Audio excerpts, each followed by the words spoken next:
Sell your phone if you have to. You'll figure it out. That's what she said. Not a whisper. Not an accident. Every word rolled off her tongue like it had been rehearsed in a mirror. Her suitcase wheels clicked away, light and confident, as if the sound alone could erase me and my son, my own flesh. My baby I once carried through sleepless nights stood beside her, silent. He didn't look at me, not once. Just stared at the flight board like he couldn't wait for his name to disappear into another city. The air inside Nashville Airport felt colder than winter. The smell of burnt coffee hung thick as I stood there, no suitcase, no ticket, no plan. Just a mother left behind under fluorescent lights. I didn't cry. Not there. Not where people rush past you pretending not to notice the shape of heartbreak sitting on a bench. I pressed my old purse against my chest like it could hold me together. My hands trembled not from fear, but from realization. They hadn't forgotten me. They had decided to leave me. The gate agent looked up from her computer. "Ma'am, your return ticket isn't showing here," she said, voice soft like she already knew what that meant. I smiled, the kind of smile you give when you've run out of explanations. "That's all right, sweetheart," I whispered. "Looks like I'll be staying a while." The intercom coughed another announcement. Final call for flight 207 to Miami. That was theirs. I watched my son's back as he walked away, tall, strong, confident. The kind of man his father would have been proud of. If only he remembered who taught him to love. The plane doors shut. The world went quiet. And in that silence, I felt something small inside me break, not loud enough for anyone to hear, but deep enough to change me. I sat down. Cold bench. Shaking hands. A ring finger that still carried a ghost of gold. I opened my purse, found the envelope I'd kept hidden under old receipts. Inside a card, worn and creased, with a name I hadn't said out loud in years. Blake Monroe. I told myself, steadying my breath. "You're not done yet." The phone rang twice. "Monroe and Wade Law Office," came the familiar voice. "Junior speaking." "Junior," I said softly. "It's Blake." A pause. "The kind that carries the weight of history, Blake," he said. "You all right?" "No," I whispered. "But I will be." Outside, a plane thundered into the sky. I didn't look up. I wasn't watching them leave anymore. I was thinking about where I'd go next. I tightened my coat, picked up my purse, and stepped toward the doors, the kind that open automatically when you walk toward them. And for the first time that day, something opened for me. The truth didn't start at the airport. It started in the kitchen, that little square room with the window that faced east where sunlight used to spill across Jake's coffee mug every morning, where the smell of cinnamon and old laughter still lingered in the walls. He'd always hum before breakfast, always off-key, always early, and every time I heard it, I knew the world was still kind. Until the morning it wasn't. I found him there, the mug still warm, his eyes closed like he'd only meant to rest for a moment. But rest isn't supposed to last forever. The silence that followed wasn't quiet. It screamed through the floorboards. I remember kneeling beside him, whispering his name like it might convince him to come back. He didn't. After that, people came. Neighbors, cousins, church friends, all bringing casseroles that no one ever eats but everyone insists on delivering. They spoke in soft voices, the kind that tried to sound like comfort but mostly sounded like goodbye. "You're so strong, Blake. He's in a better place. God never gives you more than you can handle." They didn't see me at night. Didn't see me sit in his chair till morning, watching the light crawl across the carpet like time was mocking me. Didn't see me fold and unfold his sweater just to remember the weight of him. Didn't see me whisper to the empty side of the bed, "What do I do now, Jake?" Days blurred. Meals disappeared. The clock ticked too loud. And then my son called, his voice cheerful, like grief could be healed with sunshine and plane tickets. "Mom," he said, "come with us. We're taking the kids to Florida. It'll help you get out of the house." I remember the hope that jumped up in me like an eager child. I wanted to believe him. I wanted to believe that love still looked like an invitation. So I sold Jake's ring, the one he'd called our forever circle. Used the money for the flight he said we'd take together. I packed my soft sweater and tucked his photo into the pocket where my hand could find it when my heart couldn't. But that's the thing about people who promise to bring you along sometimes. They only mean part of the way. I didn't know it then, but that trip wasn't a reunion. It was the final lesson in what love shouldn't look like. The night before we flew out, I dreamed of Jake standing at the gate, smiling that half smile that always meant trouble. When I woke up, I could still hear him whisper, "Don't go where you're not wanted, sweetheart." I should have listened. But instead, I folded that dream into my suitcase and carried it all the way to the airport. "Are you calling your son?" the woman with the stroller asked softly. Her baby's fingers clutched a pacifier like it was the last bit of trust left in the world.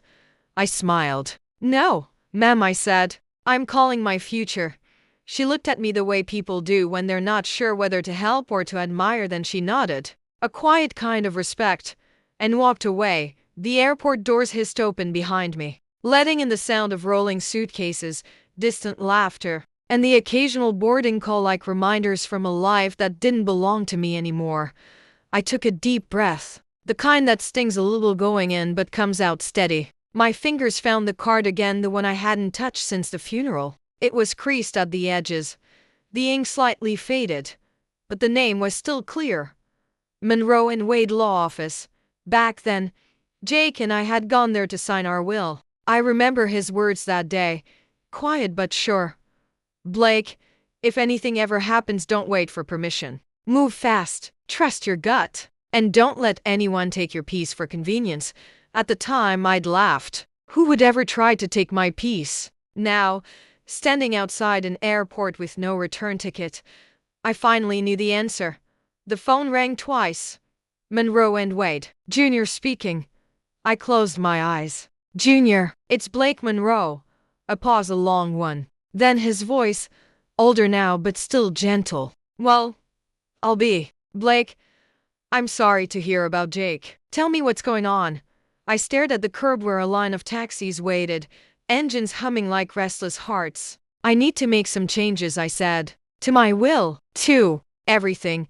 He didn't ask for details. Didn't ask what had happened. He must have heard it in my voice, the tone of a woman who had finally stopped asking why and started asking how.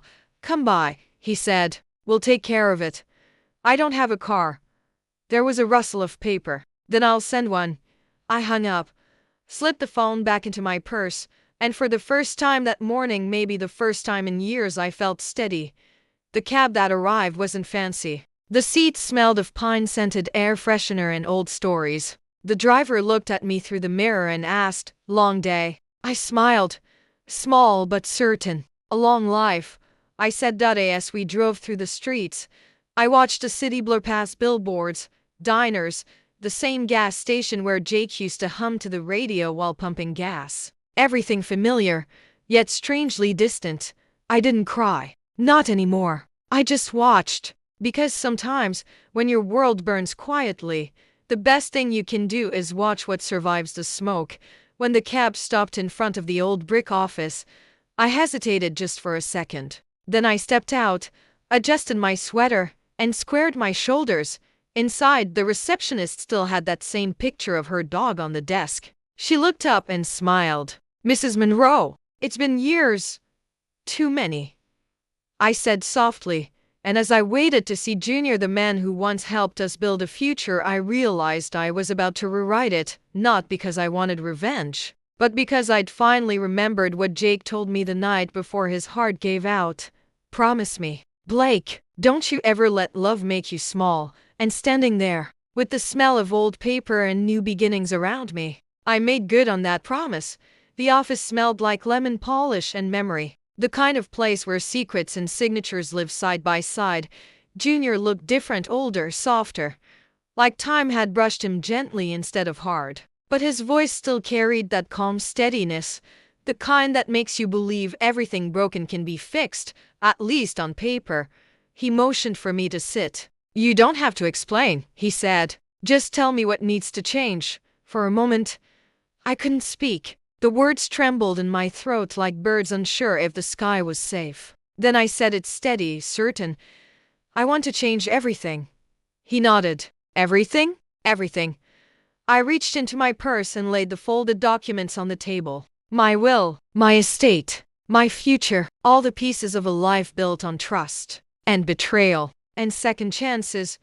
I want to remove their names, I said quietly. The house, the savings, everything Jake and I worked for. It should go somewhere it's wanted. Somewhere it will mean something. Junior didn't flinch, didn't question it, just wrote. His pen moved slow, deliberate, like he understood that every letter was a piece of grief being rewritten. Do you have someone else in mind? He asked. I smiled. Small and tired. Elder Haven, I said. The home down by Willow Grove. They take care of women like me, the ones who gave everything and forgot to keep something for themselves. He looked up, eyes soft. Jake would be proud. I swallowed. I hope so. He always said love should build, not break. I think I just forgot what building felt like. For a while, the only sound in the room was the pen gliding across paper. Each stroke felt like a heartbeat, each signature like a step forward. When it was done, Junior slid the folder toward me. You're sure? I nodded, more sure than I've ever been about anything. He stood and extended his hand. Then, Mrs. Monroe, welcome to the next chapter. His handshake was warm, the kind that anchors you. When I stepped outside, the sky had changed. The clouds were moving fast, breaking open just enough for sunlight to spill through, golden and unapologetic. I stood on the sidewalk and let it touch my face. It felt like Jake was still teaching me things. Like maybe strength isn't loud. Maybe it's just steady, quiet, patient. The taxi driver from earlier waved as he idled at the corner. Back to the airport? He asked. I smiled. No, I said. I'm not going backward anymore. He nodded like he understood. Maybe he did. As we drove away, I looked out the window and watched the city fade behind me. The shops, the noise, the rush, all shrinking in the mirror like the past does when you finally stop chasing it. In my lap, I held the new papers. The ink still smelled fresh, a new kind of perfume. I whispered, "We did it, Jake," and somewhere, I swear I could feel him smile. The storm was still there. But for the first time, I was the one holding the umbrella. The key was still under the same cracked blue pot by the porch, right where Jake used to hide it. Right where I'd told our son to check in case of emergencies. I guess being left behind counts as one. The door creaked open like it was surprised to see me. The air inside smelled faintly of dust and memory, that strange blend of furniture polish, old roses, and something sweetly gone. Every step I took echoed louder than it should have. The house used to hum, the radio always on, the kettle always singing, Jake's laugh tumbling down the hallway. Now it just waited. I walked through it like a stranger in my own story. The kitchen table still had the little water rings from our coffee mugs. A faded grocery list was pinned to the fridge: milk, sugar, Jake's cookies. The handwriting looked like love pretending to last forever. In the living room, his chair sat where it always did, slightly turned toward the window, like he was still waiting to watch the world go by. I touched the armrest, tracing the grooves his fingers had made. "Hey, love," I whispered. I came back. The silence answered. Soft and kind, I walked to our bedroom. The bed was made, the way my daughter-in-law had left it after the funeral, too neat, too clean, like grief had been scrubbed out with bleach. But grief doesn't wash out. It settles. It hides in the folds of old quilts and the smell of linen that remembers laughter. I sat on Jake's side of the bed and opened the drawer of his nightstand. Inside, his watch, a broken pen, and a note I'd written him years ago: "Don't forget to pick up milk, and don't forget to love me when I'm old." He hadn't forgotten either. He just didn't get the chance. I walked to the closet and touched his shirts, still hanging in their places. I didn't cry. Not this time. I just whispered, "You can rest now, Jake. I'm handling it downstairs." I made myself tea. The kettle's whistle filled the room like a ghost learning to sing again. I sat at the kitchen table, sipping slowly, and felt something strange. Peace, mixed with power, for the first time in months. I wasn't waiting for anyone to walk through that door.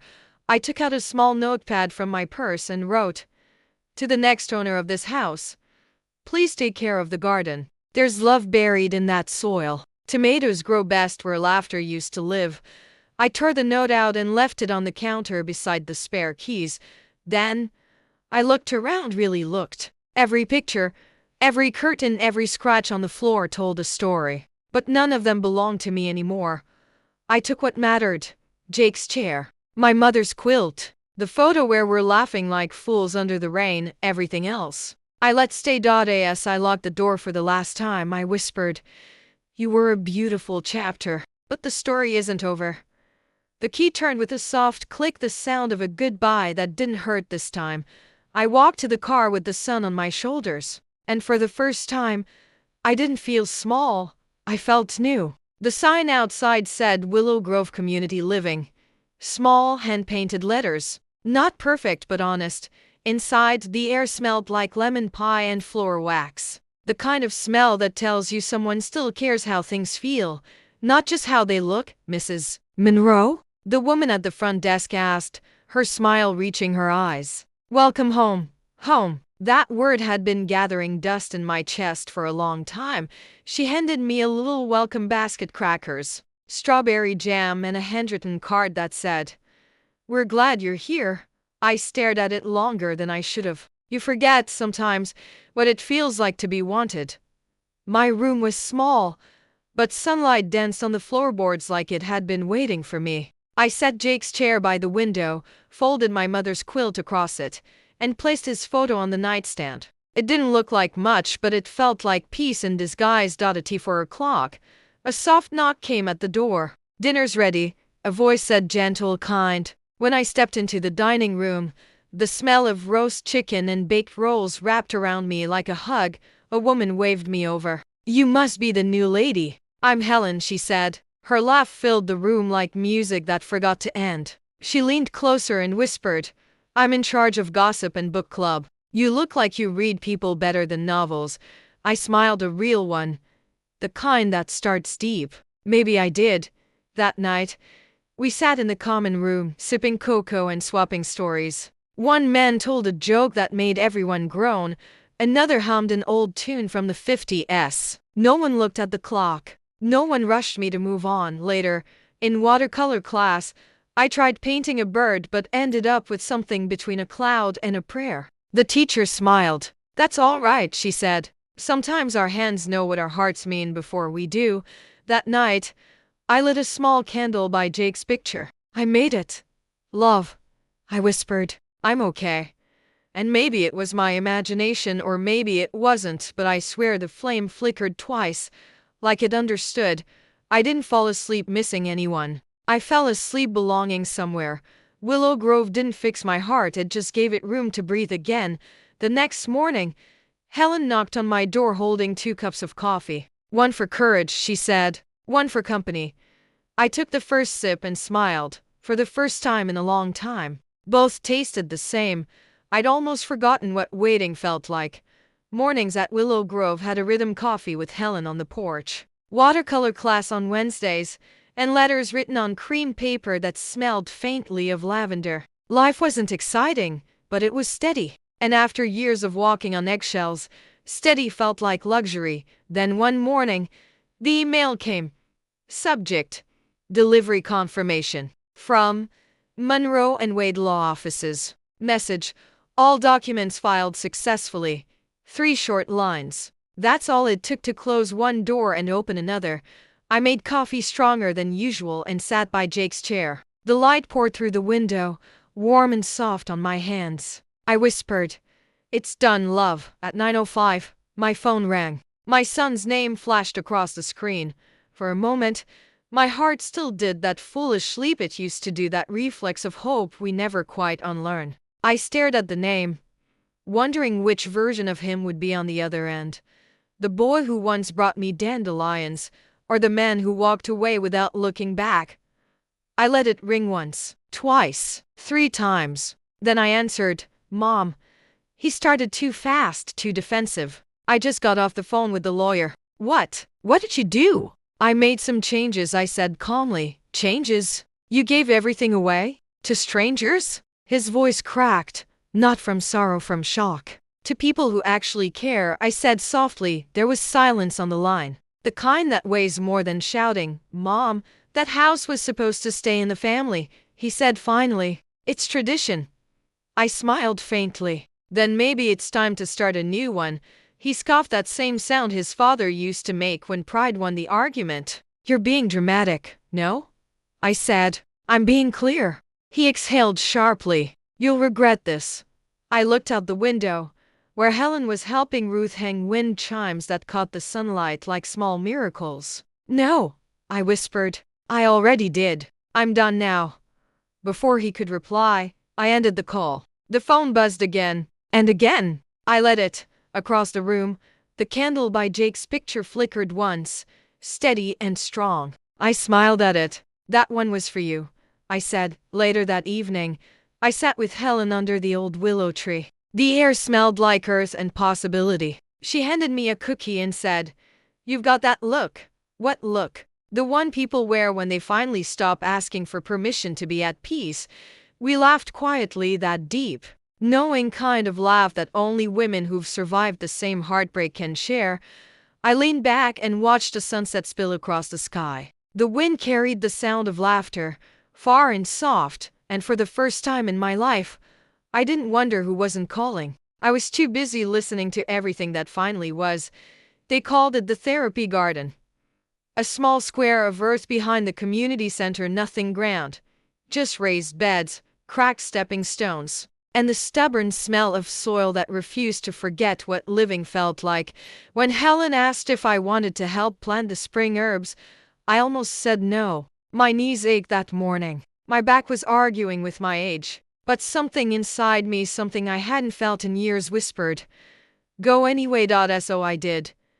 The dirt was cool and damp beneath my gloves. It clung to my fingers like memory. Each seed I pressed into the ground felt like a prayer, a small, buried promise to keep showing up.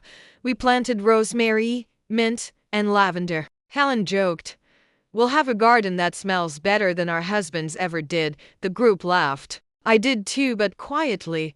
The way people laugh when something heals a bruise they didn't know was still tender. After everyone left, I stayed behind. The evening light slid over the soil, gold and forgiving. I knelt down and whispered, "You've always been patient with me, haven't you?" The earth didn't answer, but the wind did. A gentle push against my cheek, warm, steady. I thought of my old garden behind the house. The one I'd left behind. I'd written that note, "There's love buried in that soil." And maybe that love had simply grown its way here. Later that night, Helen found me in the lounge writing letters again. "To who this time?" she asked. "To myself," I said. "For next spring." She smiled knowingly. "That's the best kind of gardening there is." When I finished, I folded the paper neatly and tucked it inside my Bible. The letter read, "Dear Blake, next time you plant something, don't think about what you've lost. Think about what's still willing to grow with you. Love, the you that finally learned." The next morning, I checked on the herbs before breakfast. Tiny green shoots were already pushing through the dirt. Life doesn't wait for permission, it just keeps showing up. As I stood there, the sun warming my shoulders, I realized something.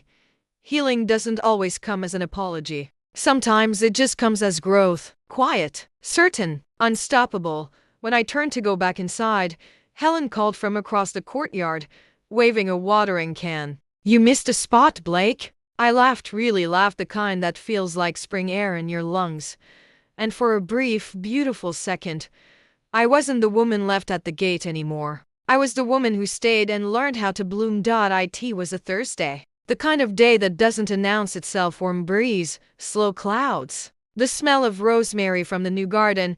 I was in the lounge, helping Helen finish a puzzle with too much sky and not enough patience, when the receptionist's voice called down the hall, "Mrs. Monroe, you have a visitor."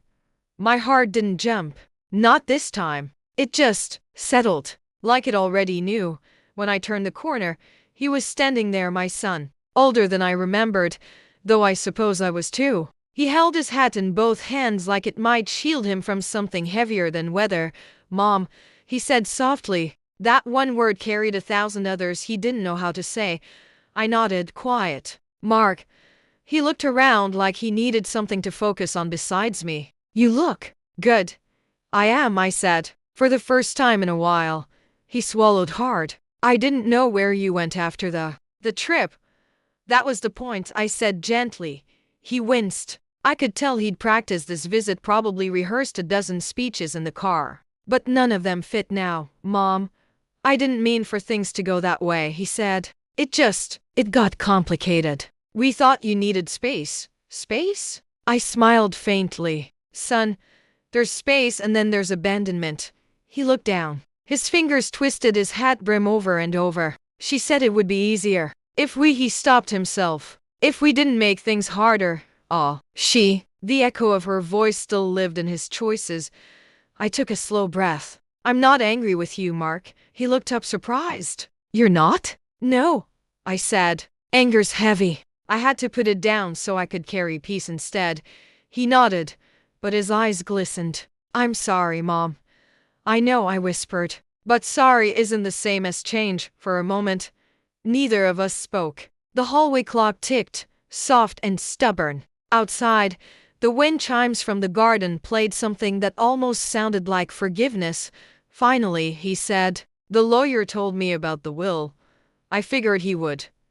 You really gave everything away? I smiled. No, I kept what mattered. My name, my peace, my freedom.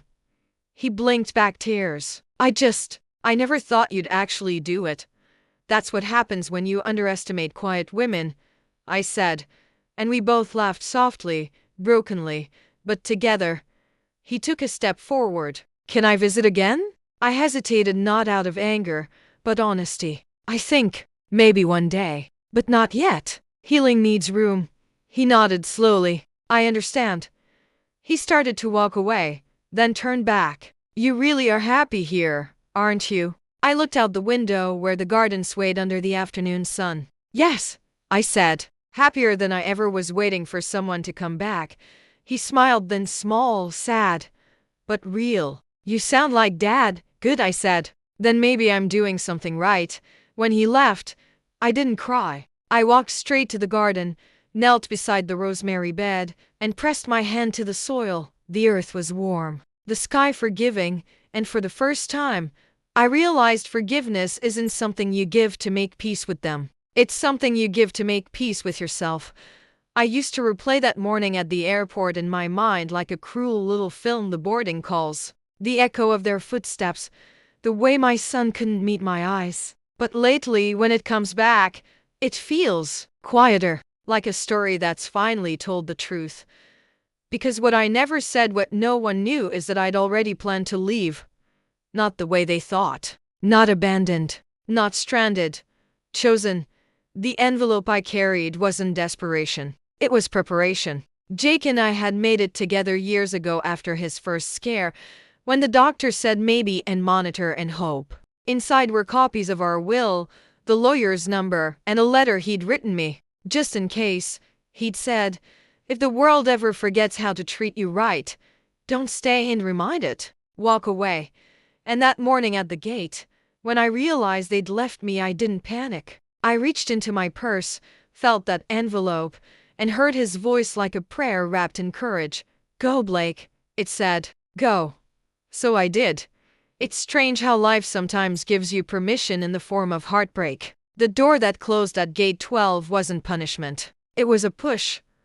I used to think that day broke me. Now I know it built me. Sometimes love doesn't look like staying. Sometimes it looks like leaving with your dignity intact. I remember sitting on that cold metal bench after the plane took off, the sound of engines fading, the smell of coffee in paper cups, and for a moment, it felt like the world had ended, but then the automatic doors opened whoosh like the sky itself was exhaling, and I stood up and walked toward the light that waited on the other side of glass, not toward them, toward me.